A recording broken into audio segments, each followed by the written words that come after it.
première fois que j'ai entendu parler de toi, Denis, je t'avoue, j'ai rien compris. Et c'est, je pense, uniquement en ayant visité De Béthune et en ayant compris le niveau de détail dans lequel tu rentres de toutes tes pièces que j'ai vraiment compris qui était Denis Flageolet, un peu le Léonard de Vinci des temps modernes. Mais merci, très beau. Et moi, comment présenter Jean? Vu mon esprit un peu de la montagne, un petit peu renfermé sur nous-mêmes, j'ai dit ouh là là là là là là là. Qu'est-ce qu'il me veut? Qu'est-ce qui se passe? Puis voilà, on a eu un premier contact, j'ai rencontré quelqu'un de passionné, de cultivé, d'intéressé. Et là j'ai dit ah ouais, bah, il est en plein dedans, c'est top, on va pouvoir faire des choses vraiment magnifiques ensemble. C'est de là que le projet est né. Eh oui.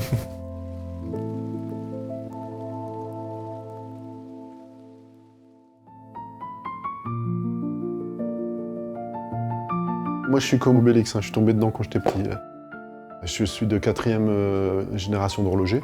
En fait, moi, j'avais un père à l'établi, je le voyais faire les pièces à la main, les tiges de remontoir qu'il fallait réparer, les axes, les pivots, c'était tout au roule-goupille à la main.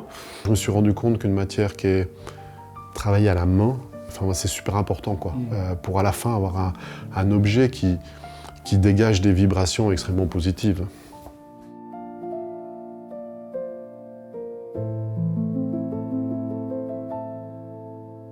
Louis Vuitton, pour moi, c'est le voyage. Donc, pour moi, ça avait un sens très clair de dire, si on parle du voyage, on va jusqu'au bout du voyage. On met le paquet pour que ça soit un vrai voyage.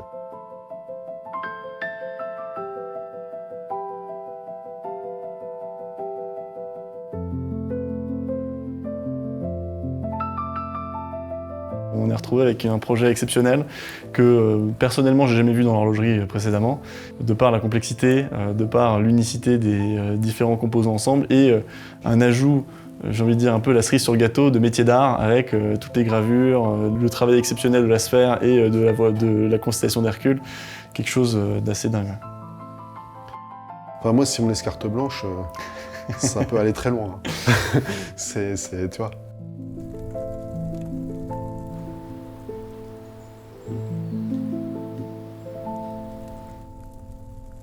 Dès que je vois la montre, immédiatement, je peux pas m'empêcher de regarder la Voie lactée. C'est une Voie lactée. C'est une Voie lactée. Un petit peu spéciale, mais une Voie lactée. La Voie lactée et la sphère. Exactement, c'est ce que j'allais te dire. Cette boule qui passe tout d'un coup du bleu au jaune et du jaune au bleu pour représenter le jour et la nuit, c'est vraiment très sympa.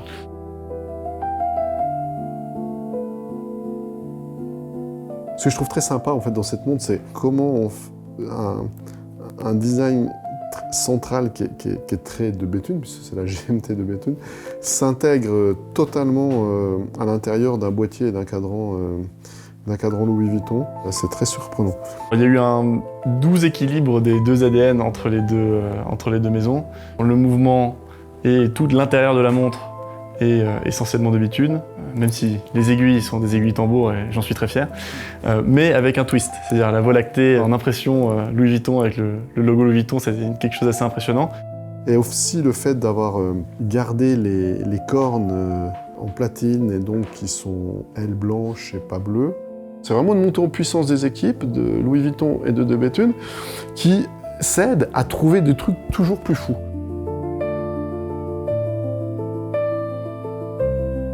Chacun a ses savoir-faire sur un projet comme ça. Nous, on est plus fabrication, justement, artisanat, recherche d'objets spéciaux, de matières, de métiers d'art.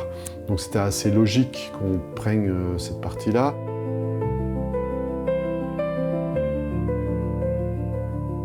Vous avez une vraie expertise quand même dans les cadrans, vous avez une vraie expertise dans la fabrication de vos habillages, des boîtes.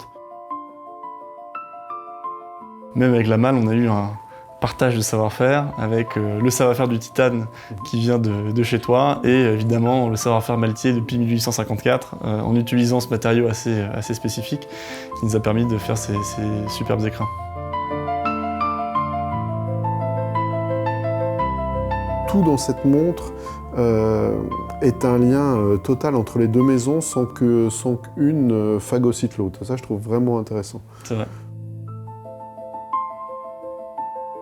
Moi, il y a un détail qui va vraiment me marquer tout au long de ce projet-là, c'est Denis qui vient nous voir et qui nous dit « Bon, j'ai une petite surprise.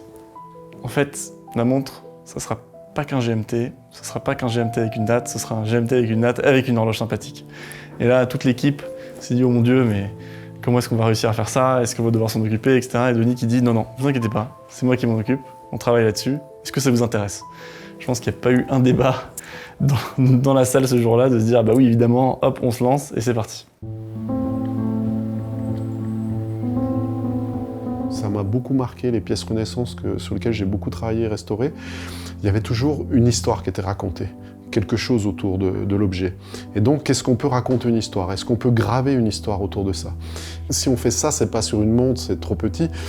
Faisons-le sur une horloge. Comment on peut lier une horloge à une montre? C'est de la faire travailler en résonance, c'est-à-dire en sympathie, et de dire on va, grâce à l'horloge, remonter, réarmer la montre et la mettre à l'heure par rapport à l'horloge. Mais après, allons plus loin.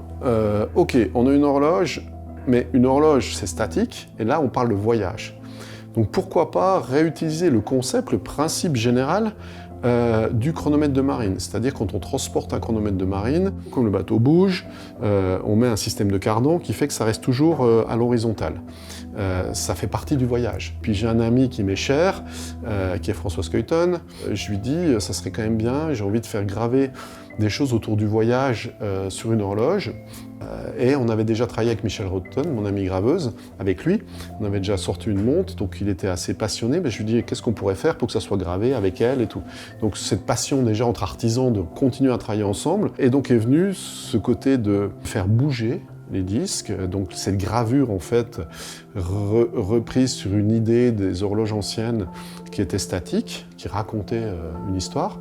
Là, on va raconter des histoires. Et on se retrouve avec des disques en or gravés, avec des scènes incroyables qui nous font passer à travers, non seulement à travers le temps, mais aussi à travers les espaces, à travers des émotions, des sensations.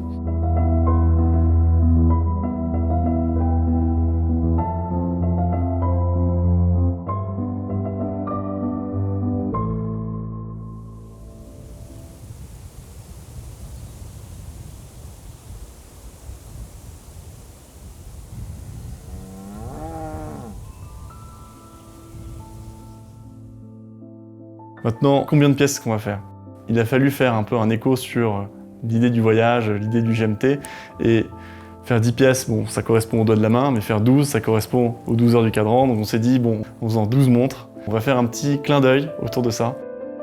Vous donnez la possibilité à des créateurs d'avoir cette liberté totale de faire un truc de fou. L'horlogerie indépendante, à mon avis, elle a besoin de personnes comme Jean qui donnent la chance, en fait, de pouvoir faire ces projets-là. Et puis surtout, moi, ce qui me restera complètement, c'est justement les deux équipes qui se mettent à travailler à fond, la main dans la main, pour arriver à ça. Et dans une vie professionnelle, c'est rare. Donc il faut vraiment non seulement l'apprécier, mais moi, je vais m'en souvenir longtemps.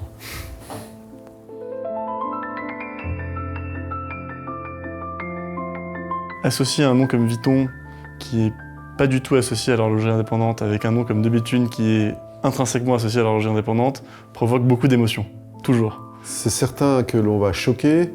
D'un autre côté, ils vont pas pouvoir rester insensibles à l'objet. Et puis nous, on s'est fait plaisir, donc c'est ça qui est important. Le reste, ça vient comme ça vient.